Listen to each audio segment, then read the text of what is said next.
세계적인 명품 브랜드들 이름을 이렇게 보시면 피에르 가르댕, 뭐 구찌, 또 뭐 샤넬 등등 여러 명품들 이름들이 있습니다.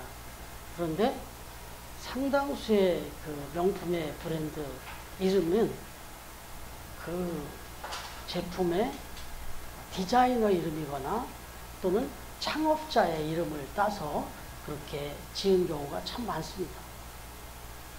그런데 생각해보면 이건 자신감이죠. 자기 상표에다가 자기 이름을 딱 걸었다. 뭐 이분들이 처음부터 자기 이름으로 딱 걸고 물건을 만들 때 나는 명품 창업주, 명품 디자이너가 될 거라 뭐 이렇게 생각하지는 못했을 거예요. 그런데도 불구하고 자기 이름을 걸고 누가 알아주지도 않을 때에도 자기 이름을 걸고 그렇게 상품을 디자인하고 출시를 한 거죠. 이건 대단한 자부심이에요. 자신감이고 자존감이죠. 누가 인정해주기 전에 이미 자기 스스로가 그런 자부심이 있었던 거예요.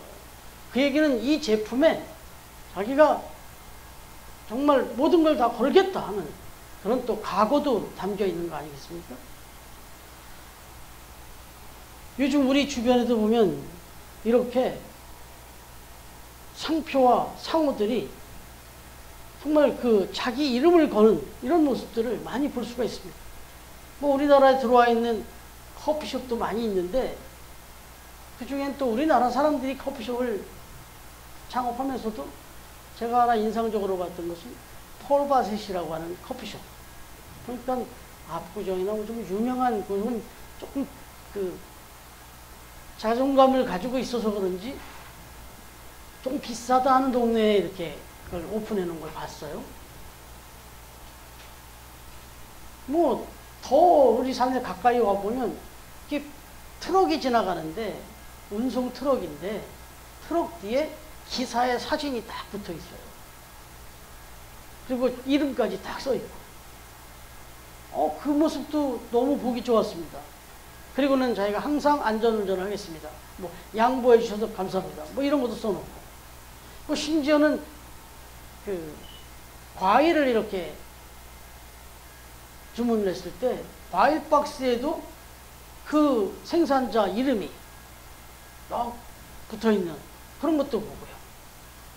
그리고 뭐 은행을 이렇게 가봐도 뭐 벌써 그거 오래됐어요. 창구에 딱 가면은 그 창구 직원 사진이 딱 이렇게 찍힌 패가 딱 있습니다. 이름이 있고 직분이 있고. 그러니까 자기가 지금 응대하면서 서비스를 하고 있는데 자기는 최선을 다해서 멋지게 응대하겠다. 그러니까 혹시라도 만약에 불만이 있고 불평이 있고 뭔가 이의가 있으면 난 이런 사람이고 이런 이름을 가진 사람이고 얼마든지 어필하십시오 하는 자신감이에요. 자기 사진과 이름을 딱 걸어. 이건 자신감과 자존감과 자부심이죠. 여러분, 이런 부분들이 특히나 대한민국에 많아졌습니다. 지금 어딜 가도 이런 모습을 흔하게 볼 수 있는데 이게 대한민국의 자존감이겠다. 대한민국 구석구석에서 일하시는 분들이 이런 자부심을 갖고 이런 자존감을 갖고 일하고 있다는 것은 대한민국의 자존감인 거죠. 그래서 지금 이게 이제 꽃을 피웠다고 볼 수 있는데 거의 K-팝 열풍이 지금 전 세계적으로 일고 있는데 이 대한민국의 젊은이들이 이 대한민국의 이 풍토와 이렇게 자신감 넘치는 이 모습에 영향을 받은 거 아닌가. 그래서 어디에 나가서도 자신감 있게 마음껏 자기 꿈과 끼를 펼치니까 이런 K-팝 열풍이 벌어진 거 아닌가. 지금은 뭐 K-푸드, K-드라마, 뭐 K자가 막 여기저기 다 붙었어요. 정말 대한민국은 이런 면에서 진짜 이제는 좀 선진국반열에 올라온 거 아닌가. 자기 나라에 대한 자부심, 자존감, 자신감 이게 충만하잖아요. 사실은 불과 뭐 몇십 년 전으로만 돌아가도 얼마나 기가 죽었습니까, 우리는. 그런데 그 당시에 일본도 그렇고 메이드 인 재팬하고 아주 뭐 인정받고, 더 유럽도 그렇고 미국은 또 말할 것도 없고 그랬는데, 지금 대한민국 이렇게 자부심을 갖고 자존감을 갖고 살아가다 보니, 또 물론 이게 서로 이렇게 양면의 영향력이겠습니다만은, 정말 저는 이 부분이 너무 고무적이고 감사하다 그런 생각을 갖습니다. 그런데 오늘 말씀을 통해서 이 부분을 더 확실하게 정리하게 됐던 겁니다. 뭐냐면, 적어도 이 세상 살아가면서 어떤 특정한 나라에 속한 걸 떠나서 정말 어느 곳에 있든지 그야말로 자존감, 자부심 하면은 둘째 가라면 서러워할 정도로 그렇게 살아야 될 사람들이 있다면 그 사람들이 누굴까? 그 사람들이 바로 크리스찬들이다. 그리스도인이라는 겁니다. 여러분, 전에 한번 말씀드렸어요. 명품은 메이드 바이 누구예요? 메이드 바이 어느 나라라고. 누가 만들었느냐? 어느 나라에서 만들었냐가 명품을, 그 제품을 인정받는데, 저와 여러분은 누가 만들었다고요? 하나님이 만드셨어요. 그러니 우리는 정말 명품 인생인 거예요. 이 자존감이 좀 있어야 돼요. 물론 뭐 전 세계 모든 사람이 다 이 자존감이 있겠죠. 다 하나님이 만드셨어요. 근데 이걸 모르고 사니까, 적어도 우리 그리스도인들은 창조론에 입각해서 이 믿음 안에 살아가니까, 그냥 단순히 하나님이 천지를 창조하셨다 이 생각만 할 게 아니라, 그 하나님이 나를 만드셨고 나는 그래서 명품이다, 나는 정말 대단한 존재다라는 이 자부심을 갖고 살아야 된다, 이런 얘기입니다. 그 부분을 극명하게 보여주고 있는 사람이 누구냐? 사도 바울입니다. 오늘 사도 바울의 인생을 이렇게 살펴보면, 이제 벌써 26장을 마무리하는데, 27장, 28장 로마로 향하는 장면이 이제 나와요. 이 재판을 끝내고. 그런데 요 지금까지 묵상했던 내용을 아주 간단하게 압축해보면 이렇습니다. 사도 바울이 그 만류에도 불구하고 예루살렘으로 올라가죠. 거기 가면 죽는다고 막 만류하는데도, 나는 내 가야 할 길이 있다. 그리고 예루살렘이 종착지가 아니다. 결국은 난 로마로 가야 된다. 이런 당당함이 있었어요. 결국은 예루살렘에 가서 체포를 당하죠. 그리고는 재판을 받게 되는데, 그 당시에 총독이 벨릭스. 이 벨릭스라고 하는 인간이 아주 기회주의자고 여러 가지 자기의 입지만 생각하는 인간. 그러다 보니까, 그리고 또 돈만 밝히는 인간. 그래서 2년씩이나 구금을 하고 안 풀어주고 계속 피를 말리죠. 결국은 그렇게 해서 자기 자유를 지킨 것도 아니고 결국 폐위당하고 불려들어가고, 로마로 불려들어가고, 그리고 나서 신임으로 들어온 총독이 베스도. 이 베스도가 즉위했는데, 이 베스도 역시 계속 백성이나 총독의 눈치만 살피는 또 그런 기회주의자. 하나같이 그랬어요. 그런데도 불구하고 이 베스도가 즉위하니까 이 베스도를 축하하겠다고 아그리빠 왕이 왔어요. 아그리빠 왕 2세. 아그리빠 2세가 왔어요. 그리고 누이 동생이라고 하는 버니게가 취임 축하하게 방문했는데, 이 컨셉이, 이 커플이 또 참 희한한 커플이에요. 제가 이 주석이랑 찾아보면서, 자료를 보면서 이게 무슨 소리야 했어요. 아그리빠 왕하고 분명히 누이 동생이 왔다 그랬는데, 가만히 찾아보니까 부부래요, 이 사람들이. 이 아그리빠 2세하고 누이인 버니게가 부적절한 부부라네요. 이미 버니게가 결혼에 몇 번 실패를 하고, 그리고는 또 아주 부적절하게 지금 오빠하고 같이 사는 거예요. 그러면서 지금 여기까지 또 어저씨 와서 또 지금 축하하겠다고 둘이 이러고 나타난 거예요. 여러분, 아그리빠 왕 이 2세, 바로 아버지가 야고보 사도를 죽였던 헤롯이에요. 아그리빠 1세라고. 그래서 결국 이 사람이 얼마나 교만했는지 아시잖아요. 그래서 결국 하나님이 보다 못해갖고 벌레를 통해서 그 사람을 그냥 좀 먹고 죽여버려요, 하나님이. 그런 인간의 아들입니다, 이 아그리빠. 이러니 뭐 동생하고도 또 그렇게 살죠. 여러분, 결국은 그 아그리파 1세가 하나님 앞에 갑작스럽게 벌레로 충을 먹고 죽는 바람에 그 다음에 갑작스럽게 준비되지도 않은 아그리파 2세가 17살에 왕이 된 거예요. 이러다 보니 이게 나라가 이 통치가 불안정하죠. 그런 상황의 번이게라 이렇게 해서 이렇게 또 이런 사람들이 지금 바울을 또 재판하겠다고 와 있는 거예요. 여러분, 그래서 모여진 그 재판의 모습이 어땠습니까? 우리가 이미 묵상했지만 아주 뭐 무슨 파티 연회장에나 나오는 것처럼 그 대관식이라는 것처럼 화려한 옷을 입고 딱 와서 좌정을 하고 있는 이 왕과 총독. 그런데 거기 또 막 또 좀 급이 된다는 사람들을 막 불러다가 탁 앉혀놓고 너무 코미디예요. 너무 코미디. 그런데 그 앞에 대조되고 앉아있는 사람이 누구예요? 불려 나와 있는 사람이 바울이에요.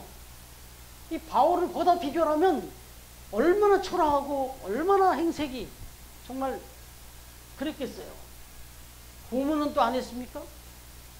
그러니 온 몸 투성이가 엉망진창이 되고 남루하고 초라한 모습으로 그것도 죄수석에 딱 서 있다. 그럼 이 그림을 한번 비교해 보세요. 이건 누가 봐도 바울은 정말 거기에 푹 떨구고 이렇게 있어야 되고 그 사람들은 아주 그냥 뭐 희희낙낙하고 그러고 있어야 되는 게 맞아요. 그런데 그 사람들이 바울을 비웃어야 되는 게 맞는데 지금 오늘 말씀을 보니까 바울이 저들을 불쌍하게 여깁니다. 그 둘러선 무리들을 바울이 불쌍하게 여겨요. 안타까워합니다. 그러면서 그들을 오히려 전도합니다. 안타까운 영혼들, 불쌍한 영혼들 복음을 제대로 받아들이고 하나님을 제대로 만나고 부활하신 예수 그리스도를 만나서 주께로 돌아와라. 이 전도를 합니다.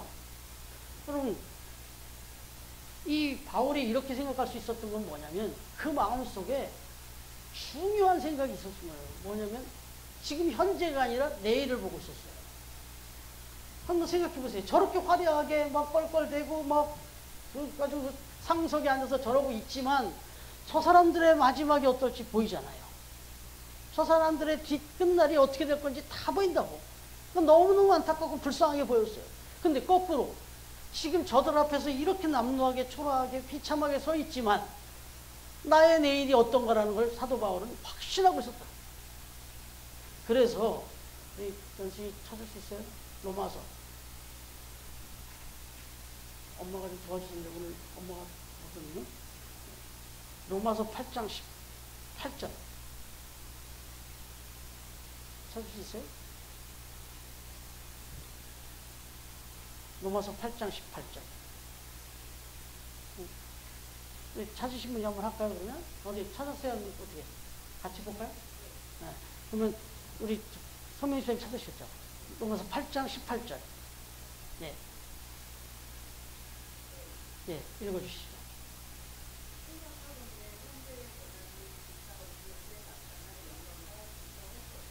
예. 아멘이십니까? 지금 생각할 때 내가 당하고 있는 이 현재 고난은 장차 우리에게 나에게 나타날 영광과 비경은 아무것도 아니라는 거예요. 지금 저 사람들 저렇게 뭐 아주 잘 나가는 것 같고 뭐 엄청난 권력 갖고 있는 사람들 같지만 저 사람들의 영광이 장차 저 사람들이 당할 그 비참한 꼴을 생각하면 저건 아무것도 아니라는 거예요. 그래서 그 비참한 이 비주얼로 보면 상황은 그런 상황인데도 거기서 이 바울은 저들을 오히려 불쌍히 여기면서 저들에게 복음을 전합니다. 그러면서 결정적인 이야기를 해요. 29절 말씀, 오늘 본문 29절 같이 읽겠습니다. 시작.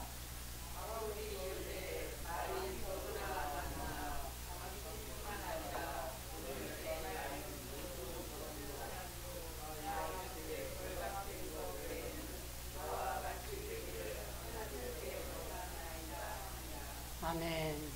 여러분, 여기 보니까 오늘 말씀의 제목입니다. 나와 같이 되기를 원하나이다.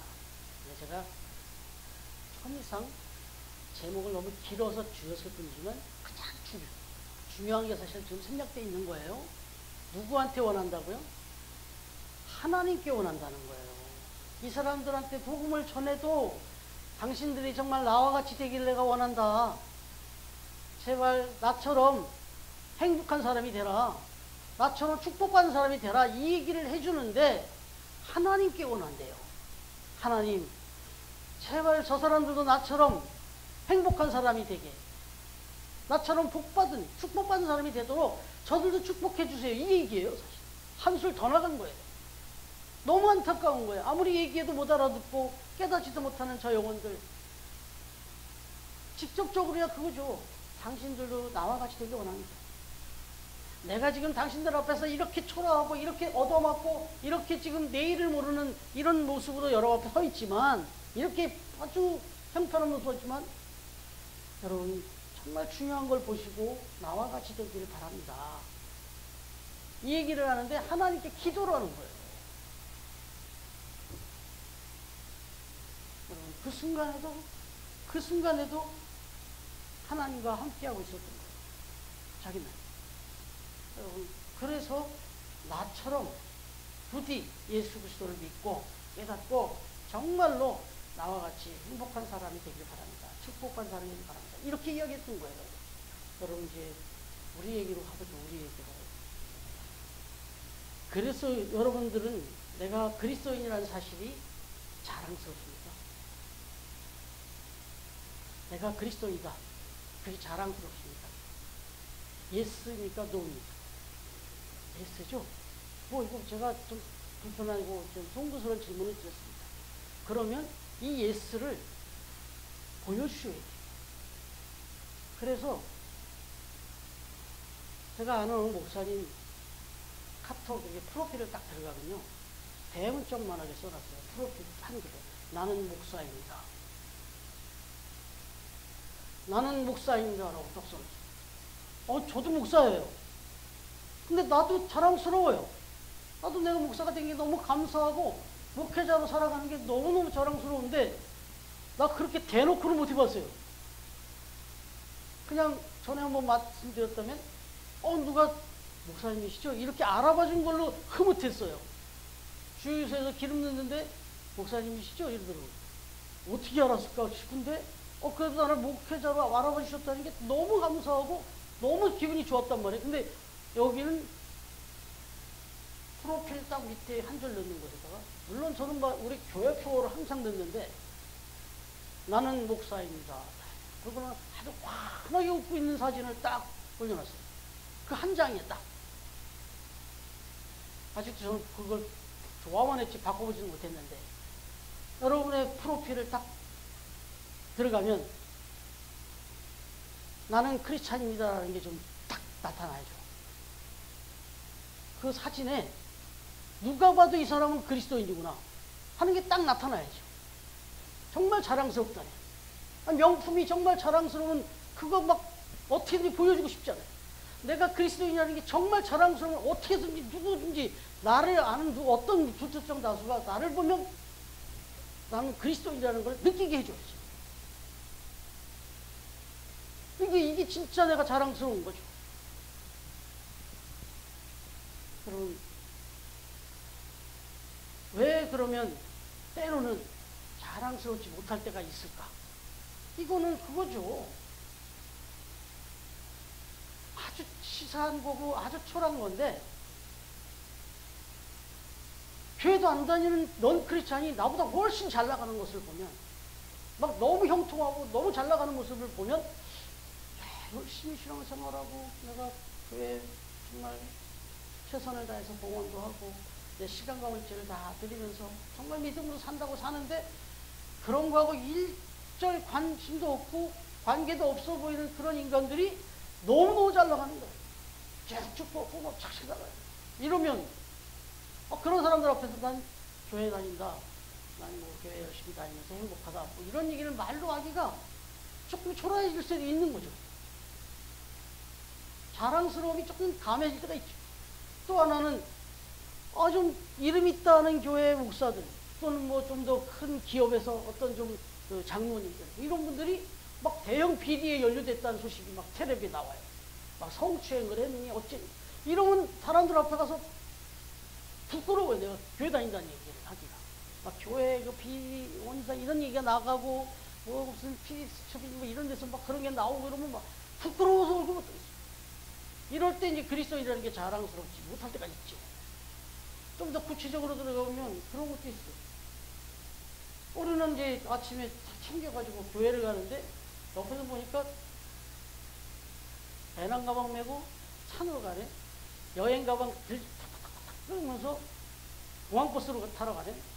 뭐 이런 모습을 보면 난 지금 열심히 취해가지고 교회로 탁 가는데 뭐지? 이런 생각이 들 수 있잖아요. 뭐 가끔 그럴 때도 있어요. 뭐 사람들은 그런 부분에서 정말 이미 넘어섰기 때문에 이게 너무너무 감사한데 저 그런 모습 많이 봤어요. 여기 풍파교회 때 기억나시죠? 풍파교회 때 번영 아파트가 바로 앞에 있잖아요. 새벽 기도를 딱 내려가서 이렇게 보면 그 앞에 골프 가방 탁 들고요. 새벽 기도도 오는 줄 알았어요. 그래서 4시, 5시에 가방 이고 새벽에 같이 만나서 부킹을 가는. 아이고, 또 얼마나 잘 입습니까, 또. 그리고 그런 가는 모습, 이런 거 보면은, 뭐 세상 걱정 하나도 없고, 뭐 부족함이 하나도 없어 보여요. 그런 분들 보면서 또 성도님들한테는 지금의 어려움 이런 것들은 다 하나님 앞에 나중에 보상받으니까 당당히 사십시오. 뭐 이런 얘기하기가 미안할 정도로 그냥 그런 주일에 정말 그 성도들이 지키고 교회로 오는 모습 보면 너무 고맙고 감사하다. 미국에서 목회하시던 목사님이 한국에 들어왔어요. 좀 어렵게 이제 사역을 하시다. 그분이 와서 CBS인가? 그 프로에 한번 나왔어요. 근데 그분이 울면서 눈물을 흘리시면서 그래요. 자기가 한국에 들어와서 일반인 일을 좀 많이 했대요. 이런 일 저런 일들을 거기 사역을 잡고 들어오셔가지고 그러다 보니까 참 주중에 그 일을 이렇게 해보니까 정말 많이 힘들더래요. 너무너무 힘들더래요. 그리고 어떤 날 정말 주일날 아침에 눈이 안 떨어지더래요. 눈이 안 떠지더라고요. 천근만근 몸이 안 일어나지더라고요. 그런 날이 있더라는 거예요. 그래서 그 다음에 이제 한국에 와서 다시 이제 목회를 시작하게 됐는데 자기는 교회 그 한 분 한 분 오시는 분 볼 때마다 간절을 하다. 주중에 그 삶이 얼마나 치열하고 얼마나 힘들게 정말 그렇게 살다가 오신 분들인데 그분들이 주일날 주무시고 싶고 또 어디든 가보고 싶고 또 쉬고도 싶고 그럴 수 있는데 그 날짜 그 시간을 다 기억하고 나오는 분들이 그렇게 고맙고 그렇게 대단하더라는 거예요. 그래서 그분들한테 그냥 간절을 했대요. 같은 신조예요. 같은 신조. 여러분, 그럼에도 불구하고 얼핏 보면 근심도 없고 기쁨의 행복이 가득 차 보이고 우리는 그런 부분에 참 약속인 것 같아도 사도 바울이 그래서 유명한 고백을 했어요. 작년엔가 우리 강일희 집사님 금년에 말씀을 또 받으셨었는데 고린도후서 6장 9절에서 10절 그 상원님이 한번 읽어봐 주시겠어요? 고린도후서 6장 9절에서 10절.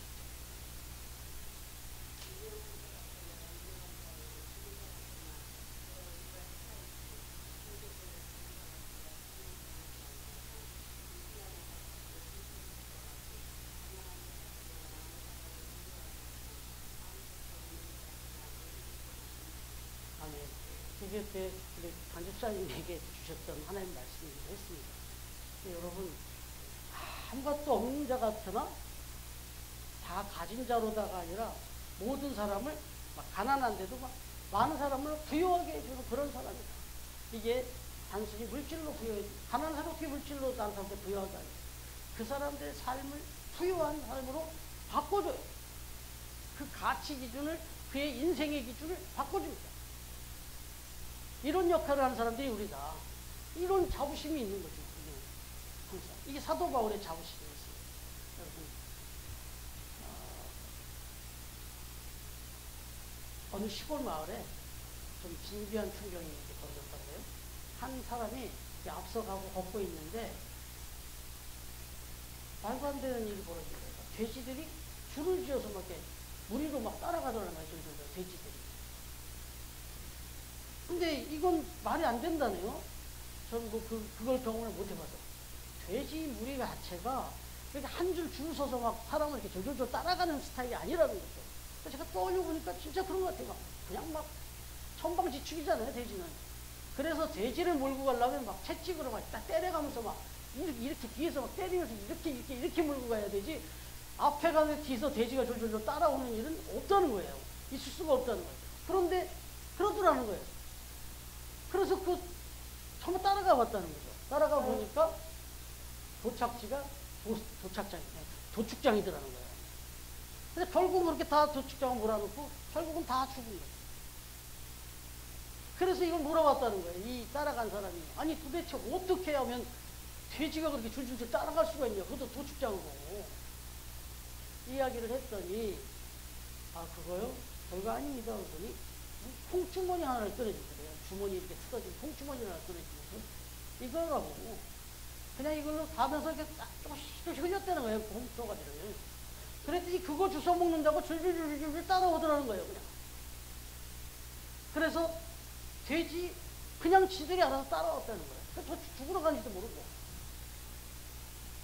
근데 이 글을 읽었는데 이게 현대인의 모습을 적나라하게 보여주는 거라는 거예요. 이 세상의 어떤 쾌락, 어떤 가치, 물질, 뭐 이런 거에 그냥 그거 따먹는 거에 정신 빠진 상태로 그게 결국 그렇게 살면서 그 마지막 끝이 뭔지도 모르고 그냥 그렇게 살다가 결국 그렇게 쓰러져 나가는 인생들이 현대인의 모습 아니냐. 이제 이런 극단적인 이야기를 접근했습니다. 여러분, 고전이지만 춘향전을 생각해 보시면 춘향이는 가진 유혹과 또 가진 고통을, 육체의 고통을 받았지만 이도령과의 그 절개를 끝까지 지키지 않습니까? 그래서 결국 마지막에 해피엔딩이 와요. 그래서 혹자는 그 시기, 이 춘향전이 기록됐을로 수정되는 그 시기에 이 대한민국에도, 이 조선 땅에도 복음이 들어왔었다는 거예요. 이건 누군가가 정말 크리스천 메시지다. 이건 정말 기독교적 메시지다. 이렇게까지 또 해석하시는 분이 있어요. 너무 신앙적으로 코드가 맞으니까. 그런가 하면 예수님도 공생애를 시작하시던 때에 40일 동안이나 금식을 하셨지 않습니까? 얼마나 배가 고팠겠습니까? 완전한 인간으로서. 그러나 결단코 하나님의 아들로서의 그 자존심을 버리지 않습니다. 그 자존심은 말씀이었습니다. 하나님 앞에 받은 그 말씀 가지고 주 너의 하나님을 시험하지 말라. 딱 잘라버리지 않습니까? 아무리 고통이 있고 고난이 찾아오고 배고파도 그 성도로서의 자존심, 이걸 지킬 수 있어야 된다. 이걸 얘기하는 거예요. 사도 바울은 바로 이 자존심, 이 자부심을 이렇게 보여준 겁니다. 바라기는 처음 가졌어요. 또 여러분들 비롯해서 저 또한 적어도 우리가 살아가는 인생에서 때로는 형통할 때도 있고 때로는 또 좀 권유할 때가 있는데 또 건강할 때가 있고 가난할 때가 있고 아플 때가 있지만 그런 상황과 상관없이 언제나 하나님 앞에서 어떤 상황이 되더라도 어떤 누구를 보더라도 모두를 바라볼 때 그 자부심, 자존감. 그래서 여러분 곁에 있는 넌 크리스찬들을 바라보실 때, 좀 신앙이 좀 약한 것들을 바라볼 때마다 나와 같기를 원한다. 하나님 저분도 나와 같기를 원합니다라고 기도할 수 있는 그런